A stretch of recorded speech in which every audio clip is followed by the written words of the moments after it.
Hey, greetings, board. It's good to talk to you. You can see from looking out our window there all the snow that's out here on this side of the mountain. We've gotten like 14, 15 inches, so it's pretty nice. But wanted to finish giving this report or getting around to doing this report. We've been running around down to Florida, visiting my grandkids, and are back now. So here comes. How do we see, number one, where do you see God at work? In so many different places. But one thing I wanted to share is a very fun story. Some of you know I was on staff at Good Shepherd, and some of you know I left at a time we had done a lot of servant leadership work, and I ended up leaving at our time, or sort of being asked to leave because they had hired a pastor from outside and really had departed from all the servant leadership that they had been, that we had been learning and moving and doing. And anyway, what's so cool, not only have I been invited back numbers of times, but a number of the pastors had been coming out to our pastors cohort, and they're now on the decision-making team at Good Shepherd. And once the guy that came in and just made a mess of everything with power leadership was asked to leave, they've just gone back to a servant leadership model, and they lead as a team and multiple teams all over the place. So I can't say I'm so incredibly grateful for what God has done, what he is doing, and what he continues to do at Good Shepherd, the church that I've been a part of, that's been such a big part of our life. And to be able to go back and visit and to see even guys that I saw come to faith in Christ who are now on staff, part of the leadership team. So a guy went from atheist to knowing Jesus, who's now part of the leadership team and is really exemplary in the servant leadership. He's part of the leadership team and is just loving it there. He's never had a good work environment. He just says it's the best he's ever been in. So that's just God at work. Even they made a bad mistake. They departed from servant leadership and they go, hey, we have to get back to it. And that's why we believe in teaching it, because it actually makes a difference in people's lives in every capacity. How is servant leadership making a difference in your context? Well, out here on this side, Janie and I go to a church called Vast Church, and Ryan, who's the pastor, 9 years ago, had me come and speak at a men's retreat on servant leadership. And it was really incredible what happened during that men's retreat. Ryan went back and he was 100% determined to lead as a servant leader and went back. But what he found is that the church isn't ready to let you lead as a servant leader. They're used to power leaders. They're used to pastors doing everything. So it's been a battle for him, quite frankly, because of battling against just the nature of the church and what churches expect from their pastors. Well, since coming out here, he and he's had a team, and it's not just been him with the Voice of Servant Leadership. I've been asked to be an elder at the church, and the beautiful things that have happened at the church, it's so exciting. It's like the healthiest church I've ever been at, but we have to constantly battle against this mentality, especially during COVID, this mentality that church is this meeting on Sunday morning, and we all sit in pews and listen to the pastor preach. But through this whole time of COVID, the church has come out more healthy, more diverse, and in so many ways, just more fun to be a part of. And though we're meeting all together again, we had gone off into different homes and had empowered people in different ways to do that. But now coming back, it's just stronger and more healthy than ever before. Jane even made the comment that it's the healthiest church that she's ever been a part of.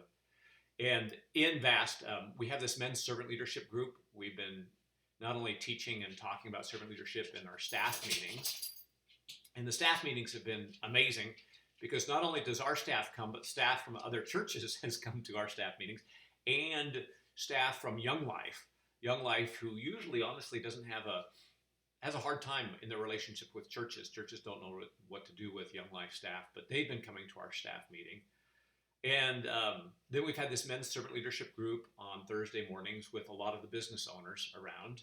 And these are guys that are going to the church, and other guys from other churches that are coming as well, who want to see servant leadership in their business.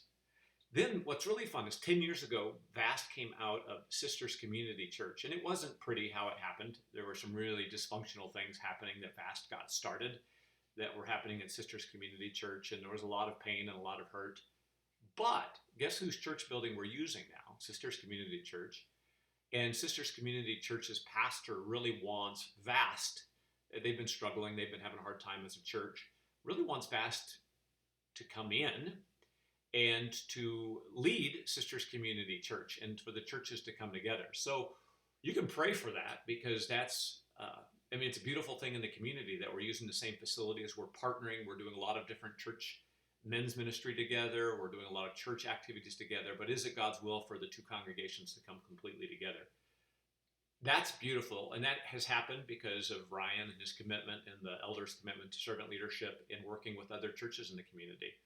We used another church's church during COVID on Wednesday nights, and now it's Saturday nights at Sisters Community. So to see that healing from a pain 10 years ago has been amazingly beautiful. A couple other things in our context.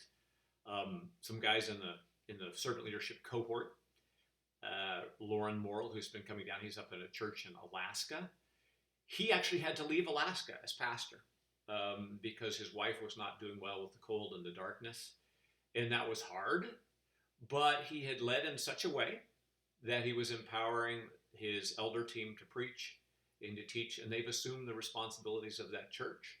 And it's really being elder team led and has done amazingly well in the transition. And so that's been a joy, I think, for me to be a part of just watching that transition take place and being involved with those elders. I've been up there a couple times, but to work with the church and the community and to have them talk about the concepts of servant leadership. But the elders were completely committed to it.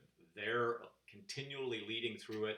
And to see something that during COVID, to lose your lead pastor, though he didn't use that title, the lead elder, could have been enough to put a church under. So many churches are closing. And yet to see this church continue to thrive and move forward, even with their main guy leaving. And it's because he chose not to be the main guy and to lead as a servant leader. So that's pretty beautiful.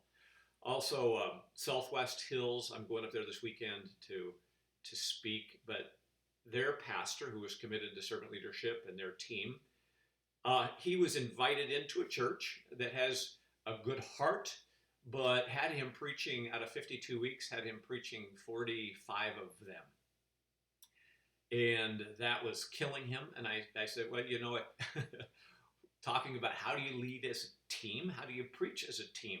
He's been able to ask the elders and say, hey, this is not doable. This is killing me. This isn't what a church should be. And the elders have listened to him, and they're allowing other people to preach and teach. And it's just a beautiful thing to see what's happening at Southwest Hills. And instead of burning out a pastor, just getting him to be able to speak up for the servant leadership model and to bring his elders along, and to see many other men now having this responsibility of preaching and trying to get him down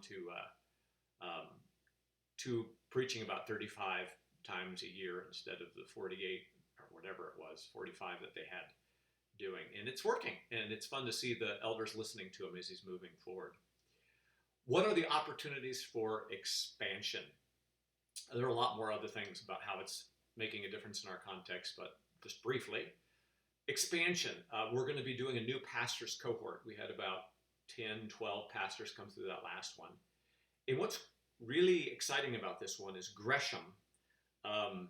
There's a church I've been involved with called Cornerstone, and they have 2 new pastors, a youth pastor and a new lead guy, and they're going to be both coming out as part of this cohort. I'm going up there in a couple weekends to meet with these guys, and they're planning to come. And then there's a Gresham Bible Church, and his leader and an elder are planning to come. And then Barry, who's the older pastor who's retiring from Cornerstone, has connections with all these young leaders, and there's this new church, Rise Church, and all the churches there want to work together. And Barry goes, oh, they will all come to the next cohort. So we're hoping to have about 10 guys there representing about 5 churches to this new pastors cohort that we're going to start up here in the winter. And I'm waiting to make the final invitation until I get up there and meet with these guys I haven't met with yet, because I want to have a relationship with them and figure out what the dates are. But it looks like that's going to happen February or March, which I'm excited for. And then the other thing that I see just as an opportunity is this new pastors cohort is starting.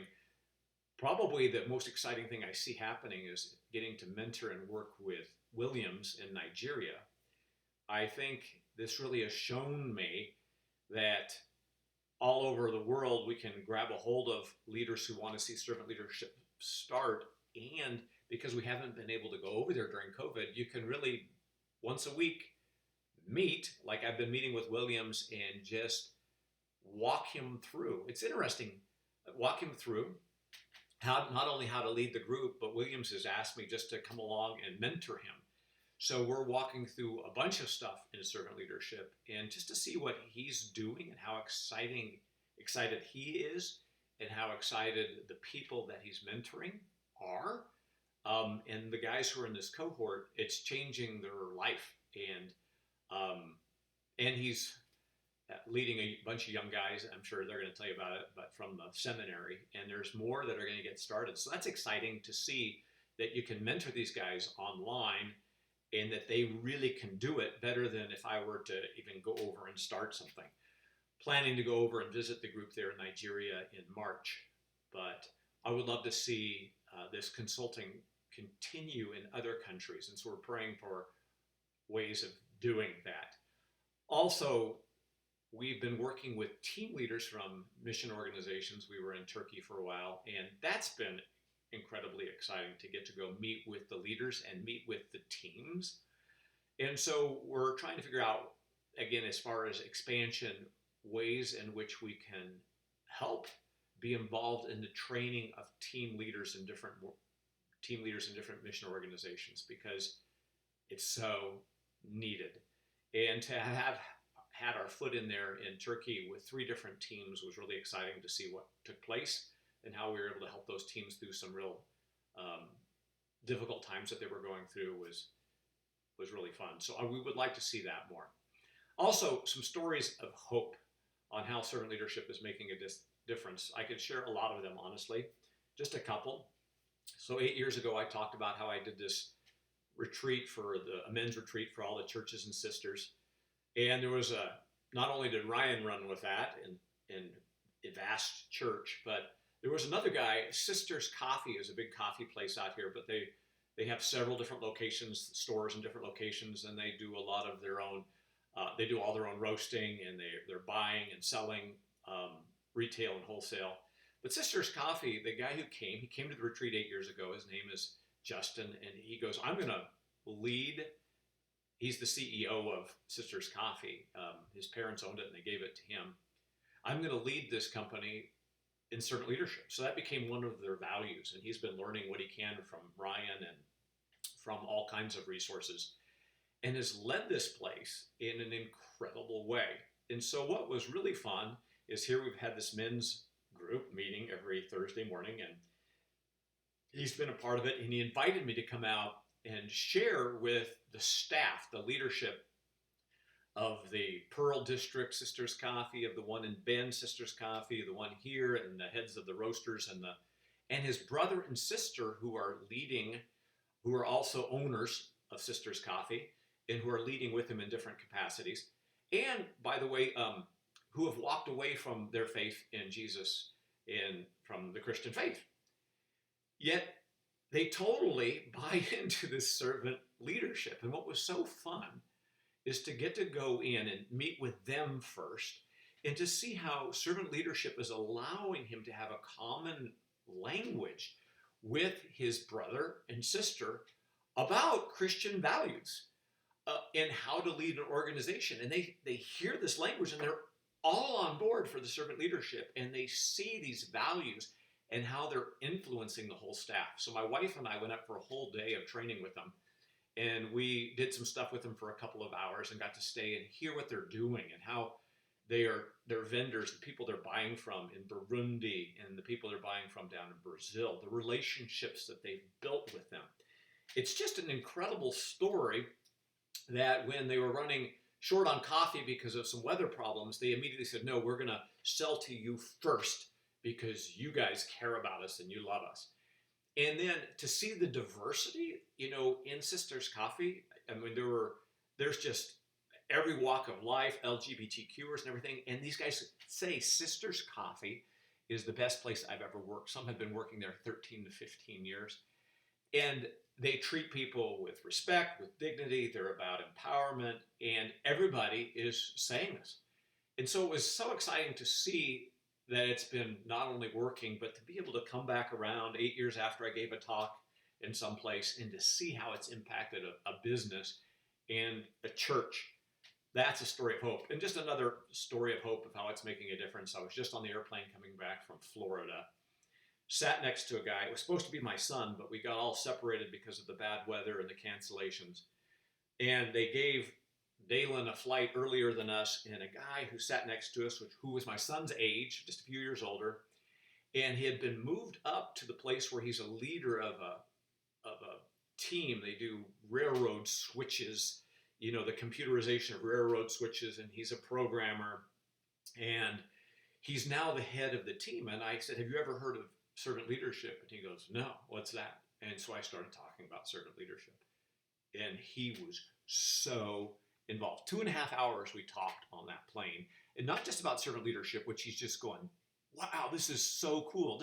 This sends shivers down my spine, he said at one point when I was telling him some stories about how servant leadership has worked in different contexts. And what was amazing, he had come from the hardest background. His mother's an alcoholic, still is to this day, and come from a divorced home, and just a tough background. But there was some seeds of faith in the whole servant leadership talk that I had. It's this whole concept that I talk about how God, who you can't get any higher than God, came down to not just our level, but below our level, and died a criminal's death naked on a cross. But even lower than that, he took the sins of mankind upon himself. And why? To see us lifted up. And in sharing that story, not only was I able to communicate servant leadership to this guy, but I was able to share the gospel message of what Jesus did. And he just goes, wow, this is amazing.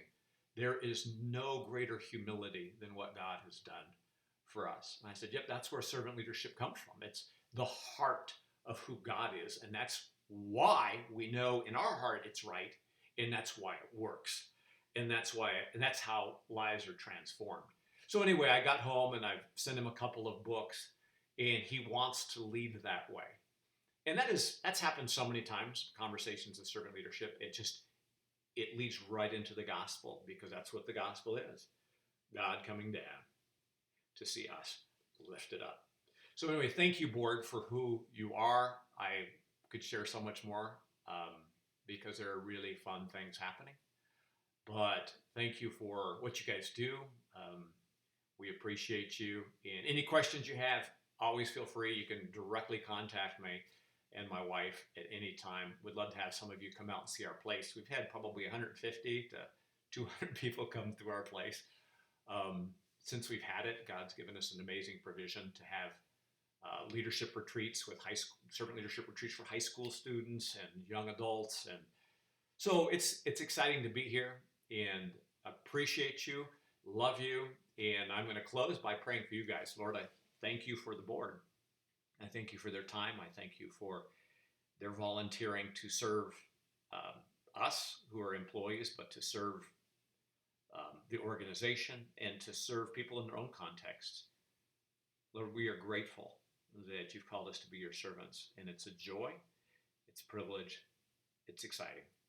And Lord, may you advance your cause. We're available. Show us what we're to do. Show us how to do it.